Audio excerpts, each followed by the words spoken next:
This episode is brought to you by LifeLock. During tax season, your personal info travels to a lot of places, between payroll, your tax consultant, and the IRS. If your W-2 gets exposed, that's just the ticket for identity thieves. That's why LifeLock monitors millions of data points every second. If your identity is stolen, they'll fix it guaranteed or your money back. Don't let identity thieves take you for a ride. Save up to 40% your first year. Visit LifeLock.com/podcast. Terms apply.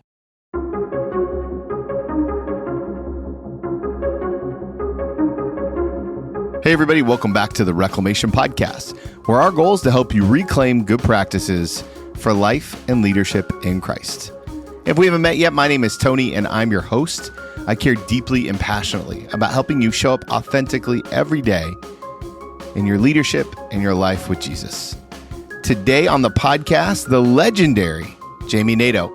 If you haven't checked out Jami yet, you need to go immediately to her Instagram, subscribe, and start to follow her on Instagram and start to watch all of her Target videos. She's hilarious. She's kind of a comedian and also an entrepreneur and a leader. And more than anything, she's built this amazing tribe of women. And so in today's conversation, we talk about what it means to build that tribe. We talk about her latest resource, This Must Be the Place. And we talk about her quirky use of humor, which I absolutely loved. This conversation is full of nuggets that I know you're going to enjoy.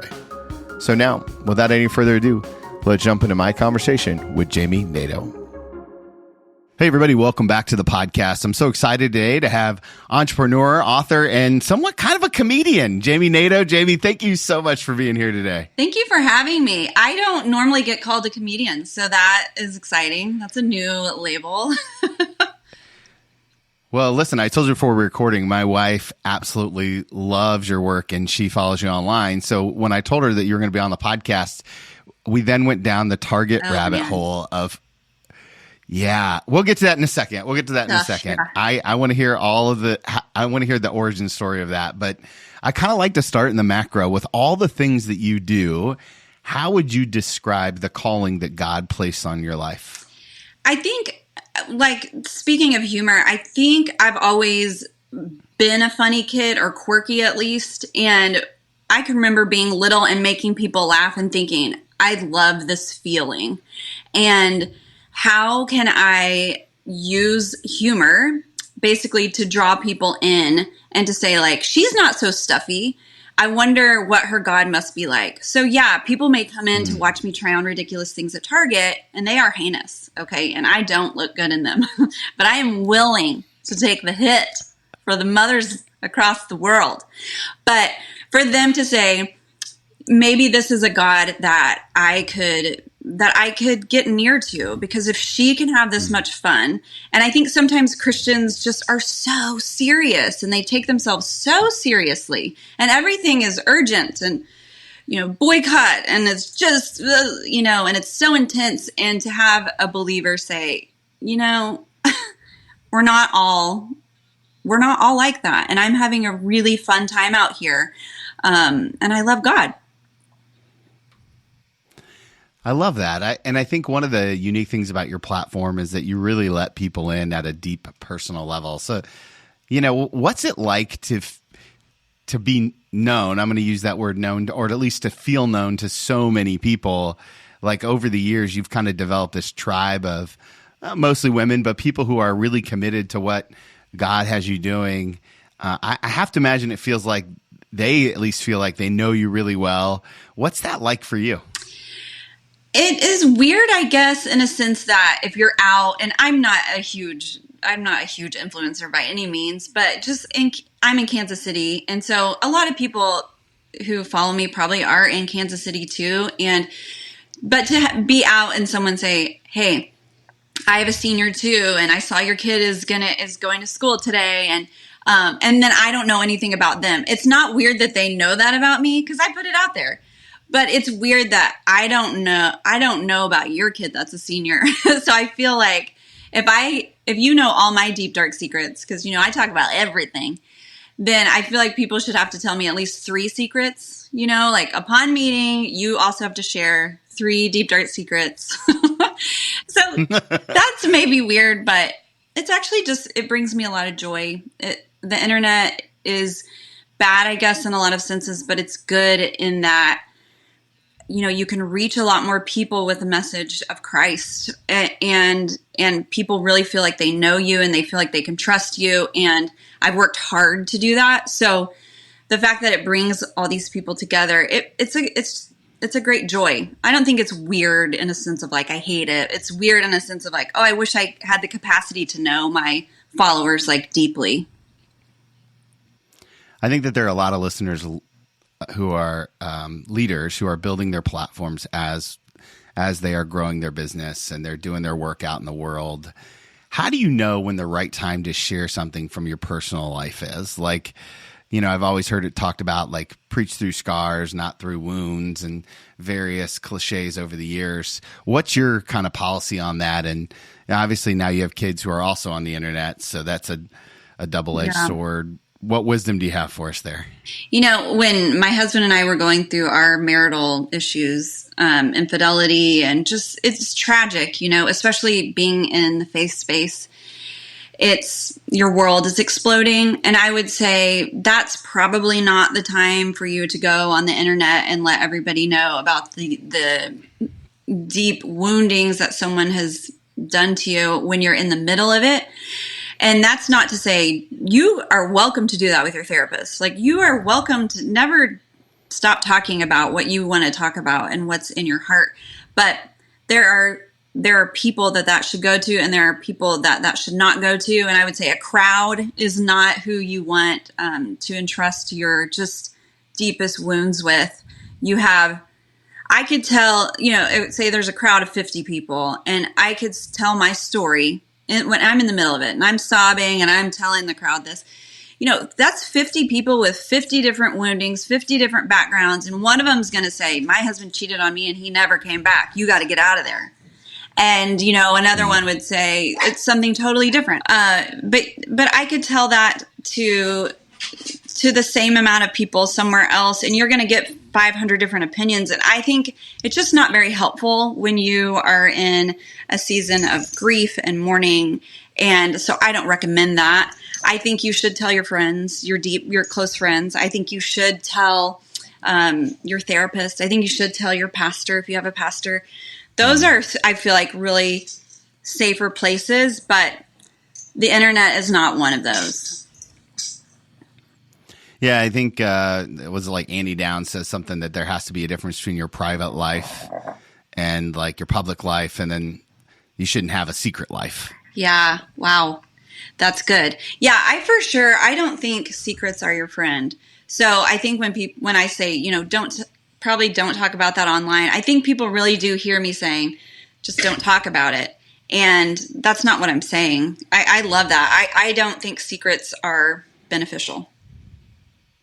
We actually say in our house all the time, secrets don't make friends. Like whenever my two of the three kids are talking to each other privately, which feels like they're about to conspire to hurt us in some way, shape, or form. I don't know, but that's secrets don't make friends. Yeah. How do you discern what God's calling you to in seasons, right? Because you've kind of done a lot of things, written books and on different topics, and led organizations, and serial entrepreneur is kind of a word I've heard describe you. Yeah. How do you decide where God's calling you to? It's just so personal, and I do have ADHD, so you got to just think, that's probably has something to do with all the various things that I do, but I really do think God made me that way. I mean, he gives people different capacities, and so leaning into that. So instead of saying, oh, my ADHD is just this like the most annoying thing to have to deal with. Obviously, I was late to this podcast, so it can be annoying. But it is also my superpower. And so, yes, I do a lot of different things. And I think really, I pray every morning. I ask God for wisdom. I think that's a really underused thing to do. I mean, God, he promises if you pray for it, he's going to give it to you.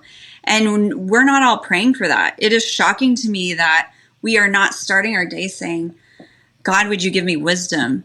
And that goes for wisdom in those areas of career paths, that goes in wisdom in areas of your children. That, like, we need so much wisdom. I wake up every day and I'm like, I have 4 kids. You know, I have a senior. He's having really big questions about faith. Then I have a middle schooler. We're just knee deep in friendship stuff, and trying to be gentle, and what's the right response so I'm not scarring anyone into trauma. And, you know, just it's an underused skill, I think, to train yourself to pray for wisdom. And so I do that. I ask God, is this wise for me to do right now? And, you know, if I get all green lights, I'm going to take it. Like, if I get all open doors, I'm walking through the door. And I think, Liz, I'm not trying to, that's not like something to write in permanent marker. Like, that's something to write in pencil. This is just my opinion. But if you're getting green lights, like, if you're drive through them, like, so I think sometimes we give ourselves our own, like, red lights. We give our own self our stop signs. It's like, it's not there. The stop sign isn't there. And in fact, I know when a stop sign is there. I mean, everything is, it's like harder than it needs to be. Things are not working out. The timing is terrible. I mean, it's like, things are so obvious. But if I'm getting a green light, I'm going to take it. And God isn't going to be like, you know what, you were just so eager to do what I wanted you to do and live on purpose. I'm going to have to punish you for that. It's just, I think it's silly. I think I don't treat my kids like that. Like, if they are genuinely trying to do the right thing, I'm like, you know, hey, we didn't go in the right direction, but I'm not mad at you. And you're not going to get consequences for that, for trying something new. So I think maybe theology is really important when it comes to this topic. Like, what you think about God, and do you think he's angry? Do you think he's mean? Do you think he's heavy-handed? You're going to find a lot of stop signs probably, because you're scared he's going to whack you. Yeah, we really put a lot of stock in Romans 8:28, like all things work together for his good, that we serve a God of redemption rather than perfection. Kind of like, hey, he knows how I was built. He's wise enough to account for my nature. Yes. I think he's after your smile more than you think he is. I think I come from a very fundamental faith space, and it's just so serious. Everything is just so serious, and you're just seriously messing with your faith if you ask all these questions, and you're seriously leading other people down the wrong path if you ask these questions or you do these certain things. And all these like man-made constraints, and it's very intense. And then you kind of leave that environment. You know, you still have your faith. Maybe you deconstruct a little bit. Maybe you asked a lot of questions. Maybe this is just me. But faith, it remains. Love remains. God remains. But then you look at all those man-made constructs and you think, wow, I really went in all the way there. And it was unnecessary. That was not what God was asking of me. And so I'm kind of rethinking everything too. But God loves a joyful and eager heart. And I think when you come to him just saying like, I'm not sure, but I'm going to trust that you're going to make a way for me, that you're going to open the next door, and I'm going to walk through it, and you're going to be with me. You're going to go before me. You're going to be beside me, okay? And I think I just prefer living this way. I prefer living this way more than the one that's afraid of God. Is God angry? Is he mad at me? I prefer living light and free. Speaking of light and free, I do have to ask about the Target kind of whole thing. Like, that became a thing, right? Like, how did you decide one day I'm going to go into Target and give a bunch of commentary on what some people might say is suspect clothing? I've been doing this in my stories for like 6 years. It didn't occur to me, like, even as a businesswoman, it didn't occur to me, like, put this on a Reels so people can share it or watch over and over again, and it's not just stuck in a highlight bubble, or, you know, nobody's going to see that. And so I think it was just last fall. I'm not kidding. I was praying and I'm asking God about my business, and I'm saying like, okay, I've been like at this plateau on social media, which is fine, But I sense like I want to grow. I want to grow a little bit more, and I don't know how. I felt like God was like, LOL. Why don't you? I'm not kidding. I'm praying this. I'm walking into Target. I am walking into Target, and I'm starting to video, and I'm like, God, give me wisdom on my business and how to grow my social media. And I swear it was like, put it on a Reels. Not that Jesus is out here giving social media advice, but like in my head, I thought, just make it a Reels, dumb. Like you're making the same content. It's just on the wrong platform. Like you have the right heart and you have the right content and the right, like whatever humor for this age group. You just need to like shift it in a different way. And that's been how it is in life. Like, I don't know if that's been like that for you. It's like you are doing the right things, but maybe you need to look at it from a different angle. And so I was already making fun of myself. I just thought I'll do it on a Reels. And that's when it actually took off. And I think my social media grew by double in 3 months. And it gave me a lot more courage. Like, oh, this is resonating. Like, oh, people do think this is funny. Like, you should do more. And bring people in that way. And it was around the same time like I was launching a book. So God's not an idiot. He was like, you know what would work here is if we grow your following right before you launch a book, and then you have a lot more people in this funnel. So I'd love to say that I'm really smart. I just think, guys, if you ask for wisdom, God's going to give it, and he does it in weird ways. How did you decide that this would be something that people would resonate with 6 years ago? Like go back to the very first time. Like, was this just you in Target by yourself? Yeah. Hey, I'm going to start going to the clearance racks, looking at berets or whatever. There is a phenomenon that moms do when you have small children, and it's like after dinner and you just can't be with your kids one more minute. And so you're like, I'm going to walk around Target.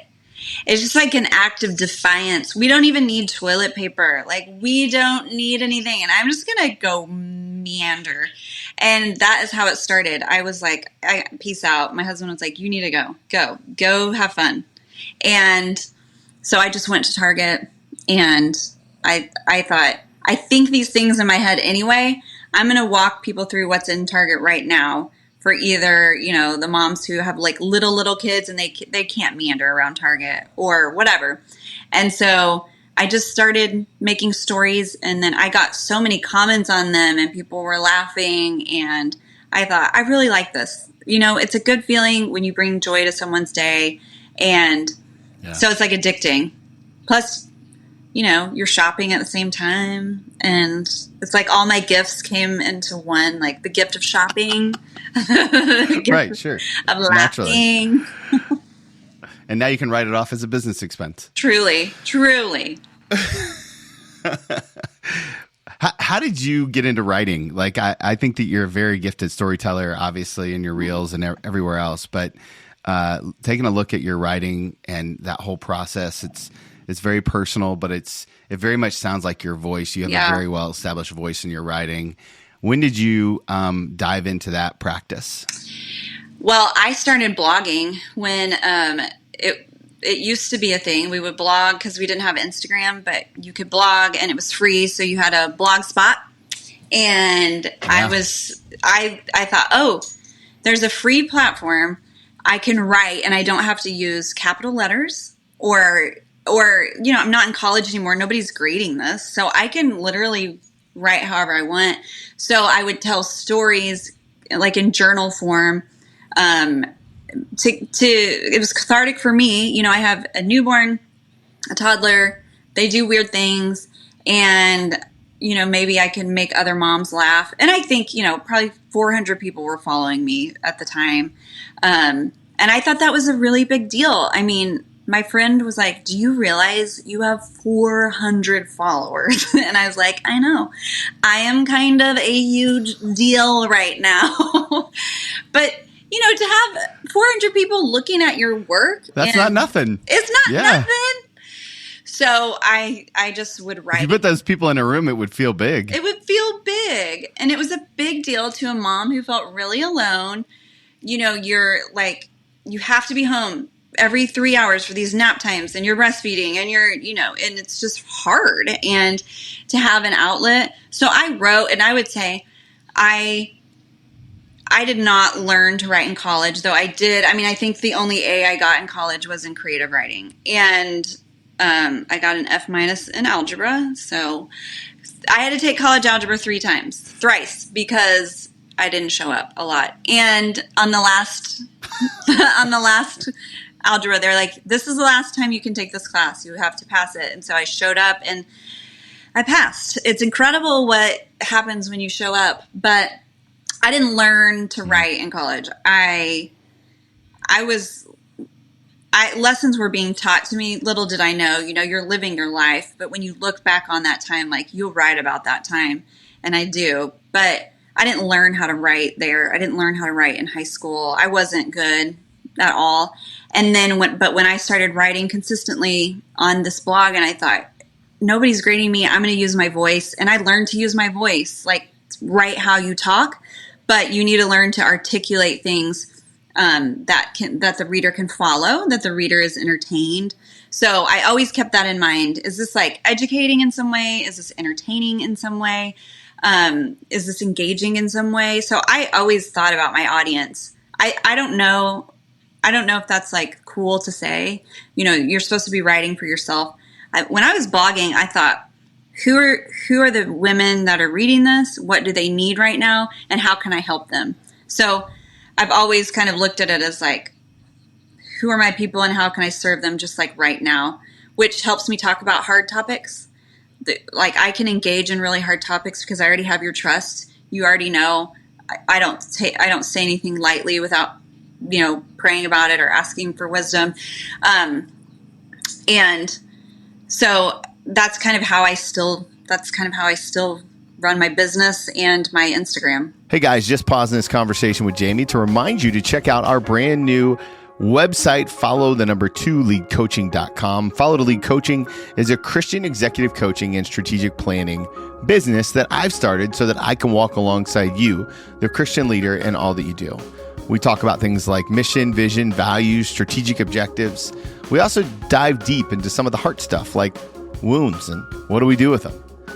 If there's any way that I can help you, please don't hesitate to reach out. And the best way to learn more, go to our website, follow 2leadcoaching.com. It's in the show notes. More than anything, I want to help you live out your calling with Jesus and with the people that matter most. Now, let's finish up this conversation with Jami. How did you find yourself at This Must Be the Place, right? It's a really interesting work. And I think if my notes are right, you started writing it in COVID. So it was, I think you kind of say in the epilogue there that it was a little awkward to be writing a book about finding your purpose and movement in the midst of a shutdown, which I think is a very valid point. But talk to me about the kind of the genesis of this book and how God really put it on your heart. I tried to write a book before about infidelity, and it was just miserable. Talk about, when I talked about closed doors, I hated it. And I thought, if this is how this is, like, first of all, how do people write books? But if this is what this is, I'm out. So I quit that book. I even had like publishers pursuing me for that. And I just said, I'm not signing anything. I can't do this. I don't like it. And that like haunted me because I did feel like God told me you need to write, you're going to write a book. And I'm like, that's rude because the story that I have that everybody wants to hear is about this infidelity. But my life is full of other things. It's full of really happy things and good things and business. And we have a differently abled daughter. And life is so much more than like this thing that happened to me. And like when you write a book, then you have to go be on that public speaking circuit and you're going to talk about that for 2 to 3 more years. And I just couldn't bear it because when you heal from something too, sometimes it's like, it didn't even happen to me. So I thought that's unbearable. I can't do that. And so I quit. I just quit. And I still wrote on Instagram. I wrote articles for different things, but I had a publisher pursue me and I said, I want to write a book of essays. And they said, that's not going to fly because what does that have to do with God? And I'm like, well, it all has to do with God. It's all in the faith space. But like, here are the essays I want to write about. And they're just different things that have happened in my life. God was there, and it's all over the book, okay? It's not like it's godless. It was very, very faith-based, okay? So we send it in. Remember, they're the ones that pursued me. We send in my proposal. They come back and are like, we don't know what to do with this. Like half our marketing team said yes, half said too risky. Like, we don't have a place for you in the faith space. Like, there's not this genre of women just writing, and they're not telling you how to live your life. Can you imagine? And that really made me mad. But so then I thought, well, I'm off the hook. I did it, God. Here's the book that I want to write. You said no, right? So we're getting no's. And this is from like a big publisher in the faith space. So now I think I'm trash. Okay.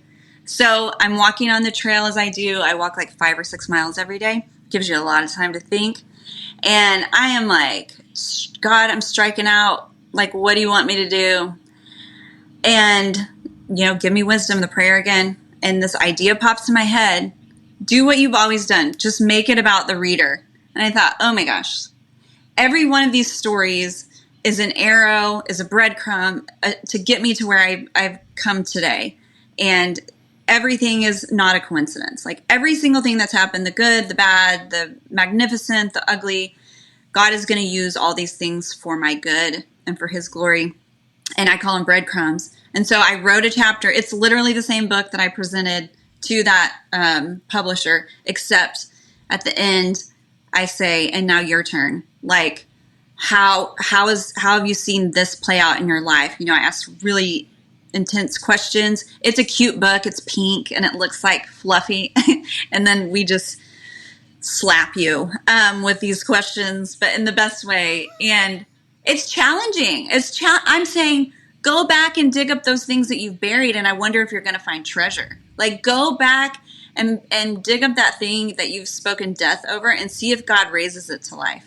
Like, you can't tell me that my suffering is going to be wasted. I just don't believe it, because my life is a testament to what God does with something dead and brings it back to life.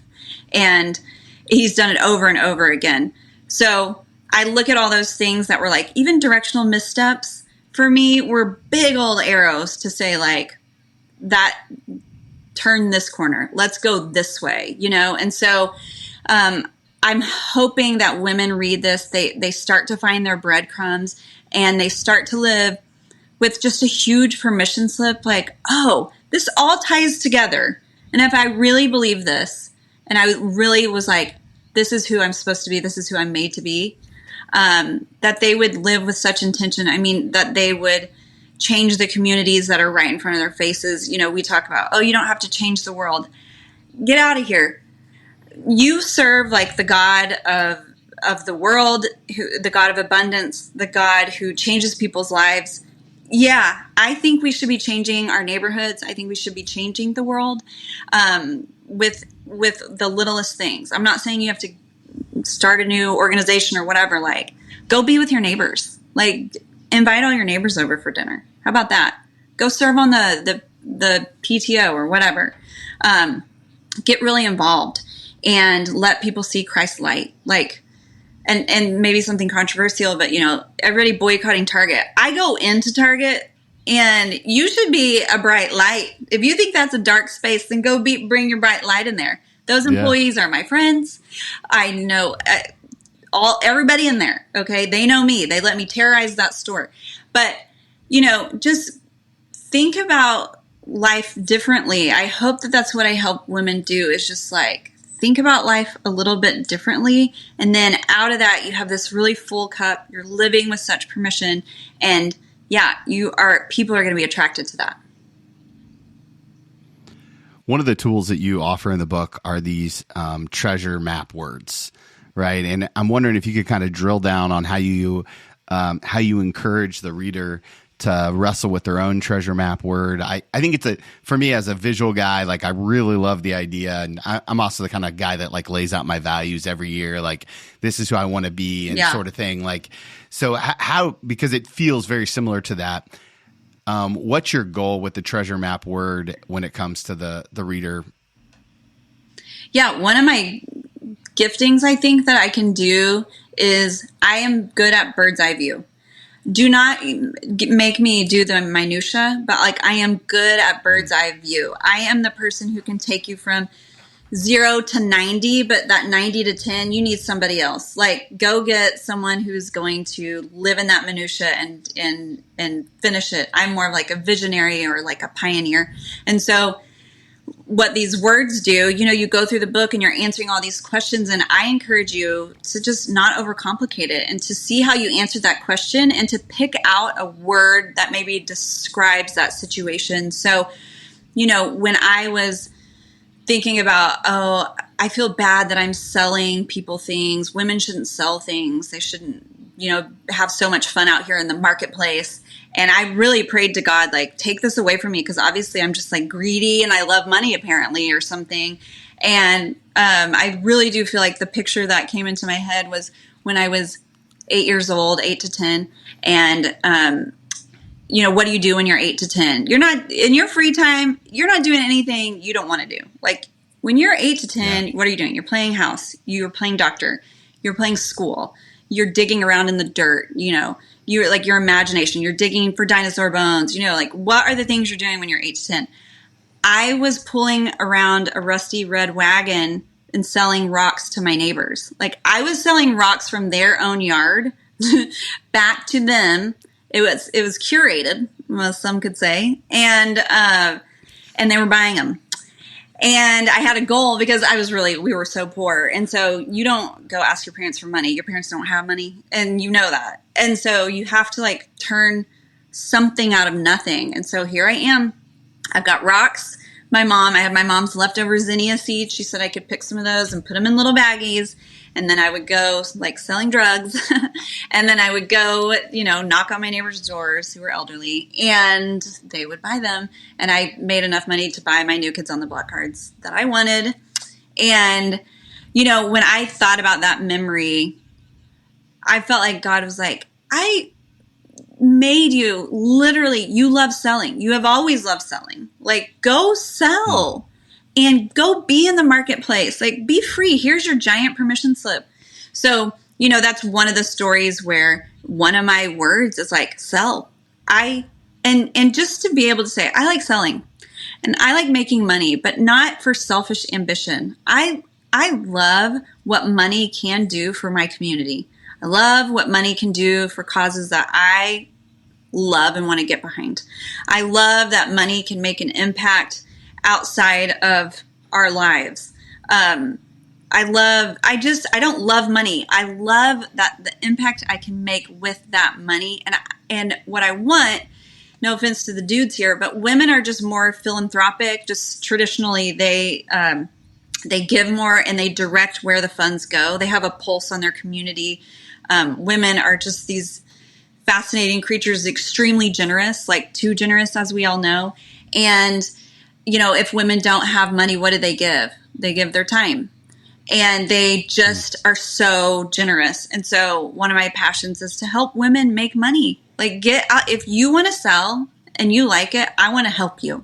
I want to help you know how to sell with integrity, because I know where that money is going to go. She's not going to keep it.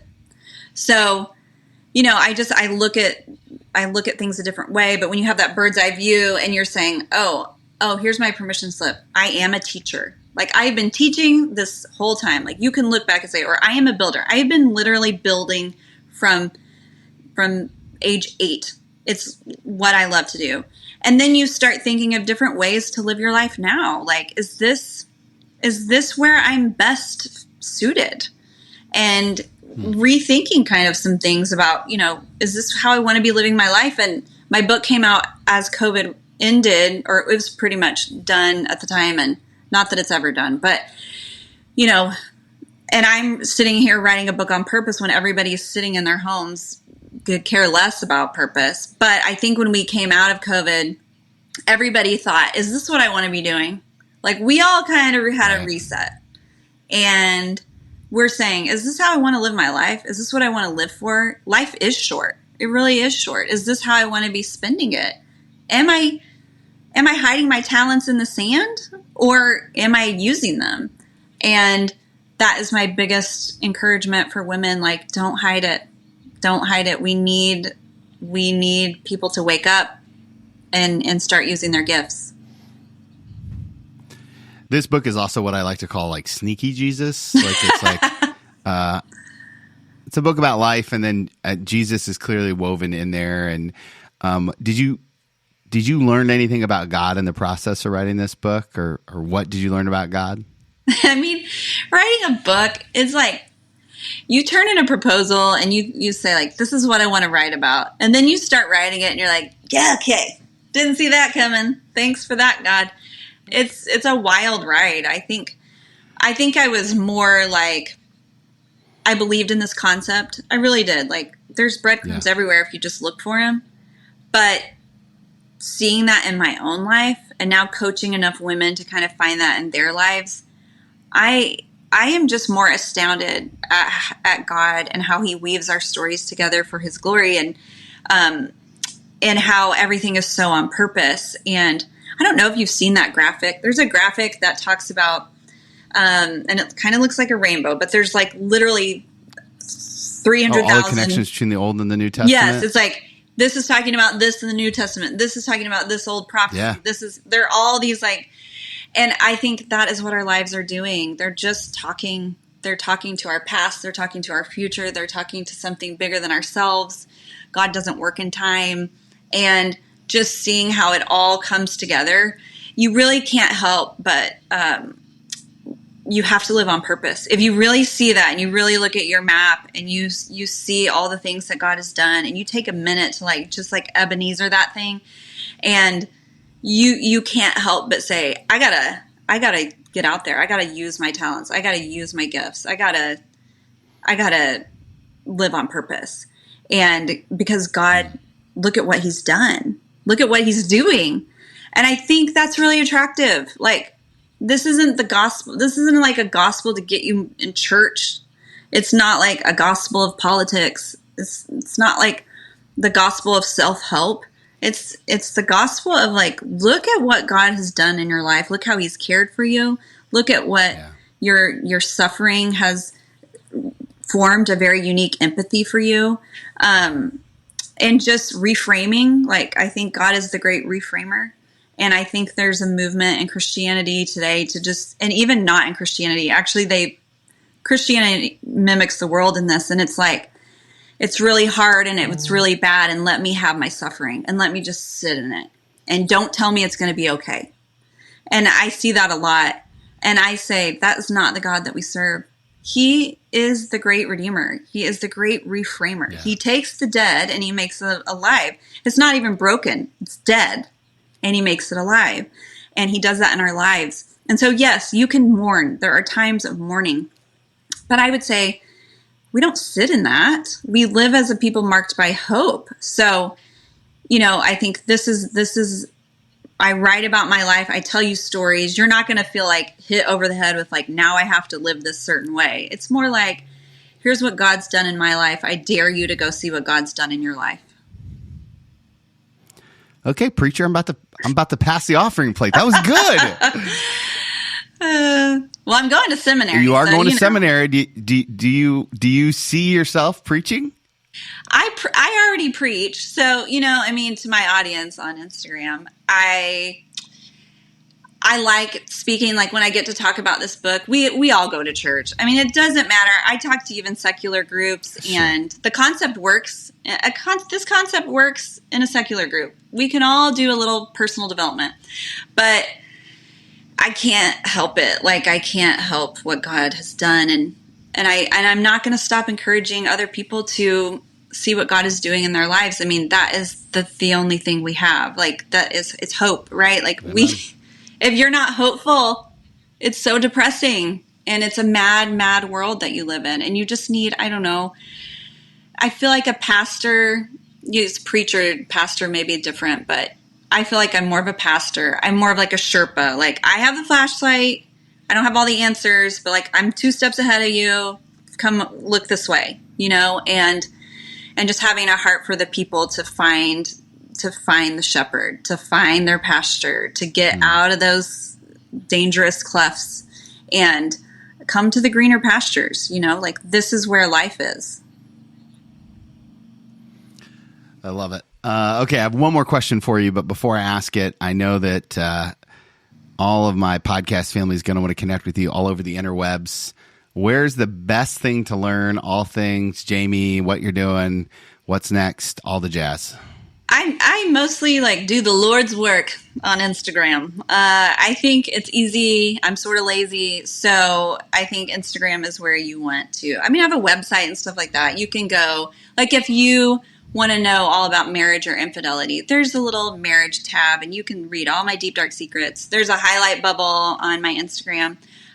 Or I love direct messages. If you have a question, I stay up on my direct messages. I just really value people who take the time to message. Even if they're mean, I'm like, well, you need a nap, but at least you spent some time saying hello. So yeah, just Instagram would be your best. Jami Nato, no E in my name. Awesome. Okay, last question. I'm going to ask you to go back in time and give yourself one piece of advice, except I get to name the season of life that you're in. Okay. And so I'm going to take you back to the day that you published your very first blog posts on your Blogspot page, right? If you could go back in time with that younger version of yourself, sit knee to knee with her, look at her in the eyes, hold her hands, and give her one piece of advice about the world she's about to embark on, both in personal and professionally, what's the one thing you're going to tell her? Did you mean to just therapist me? Because can you see my eyes? I'm crying. I just teared up. It does. It tends to happen sometimes. I'm sorry. I'm such a tender heart, though. For all that we laugh on my Instagram, I'm also and now we will cry together. I would just say you have no idea what door you're opening. And I would say what door you're opening for yourself in a sense of God can open a door for you, but you have to walk through it. You have no idea what door that you are opening for yourself by the power of just being vulnerable, and you're not even good. You're not even, I hate to tell you this, Jami, right now, but you're not even that good. But the fact that you're going to keep going and you're going to outconsist some of the best. You're going to be so consistent. You're going to outconsist people who are more talented, and you're just going to keep showing up. And that is going to absolutely change your life, yes, but it's going to change your children's life, and it's going to change people who are reading. And the impact that you have by writing to nothing, to writing to the air, to writing to no listeners, you're not even going to believe what God's going to do. I love it. Jami, it was so wonderful to have you on. Thank you so much for your heart and your vulnerability, and I can't wait to see what God does next. Thank you so much. This was fun. What a fun dialogue with Jami, guys. I really appreciate you staying all the way to the end. I love the way that she talked about the treasure word map. I loved the idea about questioning gifts and longings, her prayer and wisdom parts, such good stuff. I absolutely adored this conversation with her. She's so much fun. I'm going to guess this will not be the last time we have her on the podcast. So, hey, thank you guys so much for listening, for being a part of our community. And if there's anything I can do, please don't hesitate to hit me up. You can find me on Instagram at twmilt or on our website, follow the number 2leadcoaching.com. And remember, guys, if you want to follow Jesus, you must be willing to move.